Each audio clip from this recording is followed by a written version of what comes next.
Hi friends, Siragadikka ஆசை. இன்றைக்கி என்ன நடந்துச்சுன்னு பார்க்கலாம் வாங்க. இங்கே ரோஹிணி ரொம்ப ஃபீல் பண்ணி அழுதுட்டு இருக்காங்க.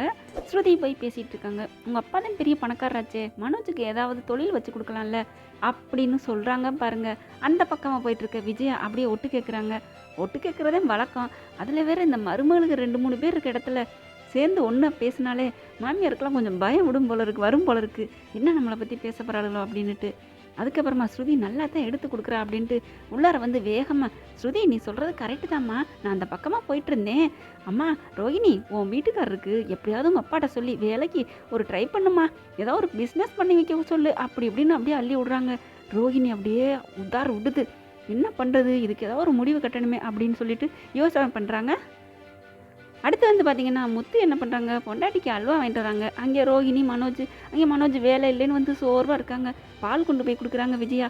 அவன் பாவம்மா, அவன் அலைஞ்சிட்டு வந்திருப்பான், எதுவும் கஷ்டப்படுத்திடாத அப்படின்னு ரோஹிணிகிட்ட சொல்கிறாங்க விஜயா. என்னங்க இப்படி ஒரு தாயாக இருக்கிறாங்க. அவளும் சரி அப்படின்னு சொல்லிடுறாங்க ரோஹிணி. அங்கே அல்வா கொண்டாந்து ஊட்டி விட பார்க்குறாங்க. மீனா ஐயோ வேணாம் வாங்க வீட்டுக்குள்ளே போவோம் அப்படிங்கிறாங்க. என்ன மீனா, ஏன் பொண்டாட்டிக்கு நான் வாங்கிட்டு வந்து கொடுக்குறேன் அப்படின்னு சொல்லி ஊட்டி விட்றாங்க கட்டாயப்படுத்தி.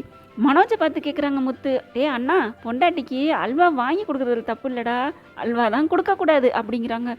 அங்கிள் இங்கே பாருங்க அங்கிள், என் வீட்டுக்காரரை பற்றி பேசக்கூடாதுன்னு சொல்லிட்டேன்ல அப்படின்னு ரோஹிணி சொல்கிறாங்க.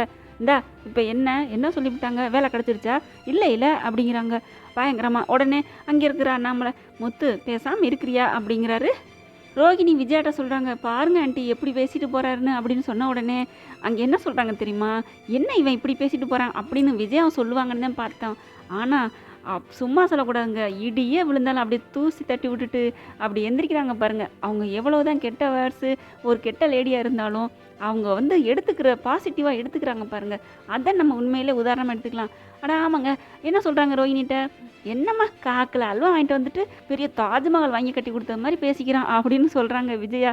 செம்மங்க, எந்த ஒரு இதாக இருந்தாலும் அப்படி தட்டி விட்டு அவன் அப்படி தாமா பேசுவேன், நீ கவலைப்படாத அப்படின்னு சொல்லிடுறாங்க விஜயா, சமாளிக்கிறாங்க. அடுத்து பார்த்திங்கன்னா ஸ்ருதி அம்மா 11 தட்டு கொண்டு வராங்க சீரு பொங்கலுக்கு. நான் 25 தட்டு கொண்டாந்துருவேன், ஆனால் அவங்க வீட்டில் இடம் இல்லை அப்படின்னு குத்தி காட்டி பேசுகிறாங்க. அண்ணாமலையும் அவங்க ஒய்ஃபும் விஜயாவும் அப்படியே சுருன்னு பார்க்குறாங்க. இருந்தாலும் பணக்கார சம்பந்தியாக அப்படியே சிரிச்சுக்கிட்டு பேசுகிறாங்க. உங்களுக்காக நாங்கள் என்ன பெருசாக வீடு கட்டணுங்கிறீங்களா அப்படிங்கிறாங்க முத்து. அண்ணாமலை உடனே முத்து அடக்குறாரு. வைர நெக்லஸை கொண்டு வந்து ஸ்ருதி கொடுக்குறாங்க அவங்க அம்மா. அப்படியே வாயை பொழந்துக்கிட்டு பார்க்குறாங்க. விஜயா என்ன செய்யறதுன்னு தெரியல. மகாலட்சுமி இந்தா போட்டுக்க அப்படின்னு கண்ணு பட்டுரும், என் கண்ணே பட்டுரும், நீ சூப்பராக இருக்க அப்படின்னு சொல்லி ஜொல்லு வடியுது. அம்மாவுக்கு ஏற்ற புள்ளேன்னு சொன்னாங்க. அப்படியே மனோஜ் மூஞ்சியும் விஜயா மூஞ்சியும் பல்ல காமிச்சிட்டு பார்க்குதுங்க அந்த பொருட்களை எல்லாம். உண்மையில் முத்து மட்டும் அப்படி ஒரு புழு அசால்ட்டாக பார்க்குற மாதிரி பார்ப்பாங்க. அதுக்கு பார்த்தீங்கன்னா அடுத்த நொடியில் மீனா அம்மா வர்றாங்க. ஒரு தட்டு நிறைய அவங்களால கொண்டு வர்றாங்க. அதை பார்த்துட்டு என்ன பெரிய தட்டு சீர் கொண்டாந்துட்டீங்க அப்படின்னு பயங்கரமாக நக்கல் பண்ணி பேசுகிறாங்க விஜயா. ஆனால் அம்மா கொண்டு வந்ததில் ஒரு ஸ்வீட்டு எதையுமே எடுத்து ஆசையாக பார்க்கலங்க ஸ்ருதி. அங்கே மீனா அம்மா கொண்டு வந்ததை அச்சு முறுக்கை எடுத்து பார்த்துட்டு நான் சாப்பிடலாமான்னு எடுத்து சாப்பிட்றாங்க. சூப்பராக இருக்குது அப்படின்னு சொன்ன உடனே ஸ்ருதி அம்மாவுக்கு கோவம் வந்துடுது. என்ன இவா நம்ம கொண்டாந்து எதுவுமே திங்கலையே அப்படின்னு சொல்லிட்டு நாங்கள் கிளம்புறேன் அப்படின்னு கிளம்பிடுறாங்க. டீ கூட குடிக்காமல் போகிறீங்களே சம்மந்தி அப்படின்னு சொல்லிட்டு வேகமாக வந்து மீனா அம்மாவை திட்டுறாங்க. போதுமா, உங்களால் இப்போ அந்த சம்மந்தி போயிட்டாங்கங்கிறாங்க. எப்படித்தான் இவ்வளோ வாயடிக்க விடுறாங்கன்னு தெரில. அண்ணாமலையும் சும்மா இருக்கிறியா விஜயா அப்படி தான் சொல்கிறாங்க. உடனே முத்து அவங்க இருந்துட்டு, அத்தை நீங்கள் ஏன் அத்தை இவங்களுக்கெல்லாம் பதில் சொல்லிட்டு இருக்கீங்க, நீங்கள் பேசாமல் உட்காருங்க அப்படின்னு உட்கார வைக்கிறாரு. வர்றதா இருந்தால் ஒரு நிமிஷம் ஃபோன் பண்ணி சொல்லிட்டு வர மாட்டிங்களா, இப்போ பாருங்கள் அவங்க என்கிட்ட சொல்லிட்டு தான் வந்தாங்க அப்படின்னு சொன்ன உடனே அண்ணாமலை சொல்கிறாங்க, அவங்களும் என்கிட்ட சொல்லிட்டு தான் வந்தாங்க அப்படின்னு சொன்ன உடனே அப்படியே பல்பு வாங்கிடுது. அப்படி என்ன விஜயா முகத்தில் பார்த்தீங்கன்னா சிரிப்பும் சந்தோஷம் தானே. வைர நெக்லஸை பார்த்துட்டு இப்படி ஒரு அம்மாவை நம்ம பார்த்ததே இல்லைங்க. அப்படியே பல்லு அப்படியே முகம் ஃபுல்லாக வாய் ஃபுல்லாக பல்லும்பாங்க, இவங்க முகம் ஃபுல்லாக பல்லாக தெரியுது. முத்து அவங்க அம்மாவை திட்டுற பார்த்துட்டு மனோஜ், ஏன்டா அம்மாவை திட்டுற, அம்மா கேட்டதில் என்னடா தப்பு இருக்குது, இவங்க வந்ததுனால தான் அவங்க போயிட்டாங்க அப்படின்னு சொல்கிறாங்க. 11 தட்டு கொண்டாந்துருக்காங்க, அவங்க பாரு ஒத்த தட்டை தூக்கிட்டு வந்திருக்காங்கன்னு சொல்லலாமா மனோஜ், சொந்த செலவில் சூனியம் வச்சுட்ட மாதிரி. எப்படிரா முத்து அவரை கலாய்க்கலான்னு இருந்துட்டு இருக்காங்க.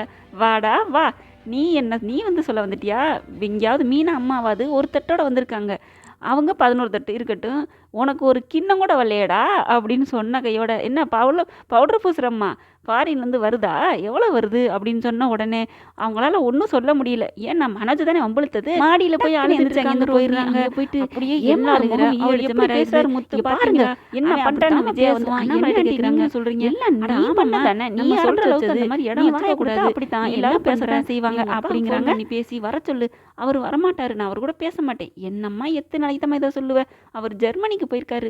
போயிருந்தேன்னா உன் மாமனை வர சொல்லேன். தாய் மாமன் அன்னைக்கு பேசினார்ல, நீ கொண்டாந்து கொடுத்துட்ட அந்த முத்து வாயை அடைச்சிடலாம் அப்படிங்கிறாங்க. அப்படியே தூக்கி வாரி போடுது. எனக்கு எங்கள் அம்மா இல்லை, மீனாவுக்கு அம்மா வந்தாங்க, ஸ்ருதிக்கு அம்மா வந்தாங்க, எனக்கு அம்மா இருந்தால் வந்திருப்பாங்களா அப்படின்னு சொல்லி ரோகிணி அழுகுறாங்க. நீ அழுகாதம்மா, எல்லாத்தையும் பார்த்துக்கலாம், நீ அவங்கள வர சொல்லு, அப்புறம் இருக்கு இவங்களுக்கு அப்படின்னு சொல்கிறாங்க. அண்ணாமலைகிட்ட விஜயா பேசுகிறாங்க. எல்லாம் அந்த முத்து பண்ணுற வேலைங்க, அதுக்கு தான் அவங்கள தனி கொடுத்தன வைங்கன்னு சொல்கிறேன், கேட்க மாட்டேங்கிறீங்களே அப்படிங்கிறாங்க. உடனே அண்ணாமலை சொல்கிறாங்க, இப்போ என்ன அம்மா வர சொல்லியிருக்காங்கல்ல பொங்கலுக்கு, அங்கே போகிறோம், 3 பசங்களை மட்டும் அனுப்பிவிட்டு நம்ம அங்கே இருந்துருவோமே அப்படிங்கிறாங்க. அந்த வீட்டில் நான் இருக்க முடியாது, இங்கே தான் என் வீட்டில் தான் நான் இருப்பேன் அப்படிங்கிறாங்க. அப்போ மீனாவும் முத்தும் இங்கே தான் இருப்பாங்க, அந்த பேச்சை இதோட விட்டுரு அப்படின்னு ஸ்ட்ரிக்டாக சொல்லிடுறாங்க அண்ணாமலை. விஜயா என்ன பண்ணுறதுன்னு தெரியாமல் அப்படியே திருன்னு முழிக்கிறாங்க. அப்படியே பயங்கரமாக அப்படியே முழிக்கிறாங்க, என்ன பண்ணுறதுன்னு தெரியாமல். ஓகே ஃப்ரெண்ட்ஸ், உங்கள் பண்ணான கையால் ஒரு லைக்கை போட்டு சப்ஸ்கிரைப் பண்ணிடுங்க. Thank you friends.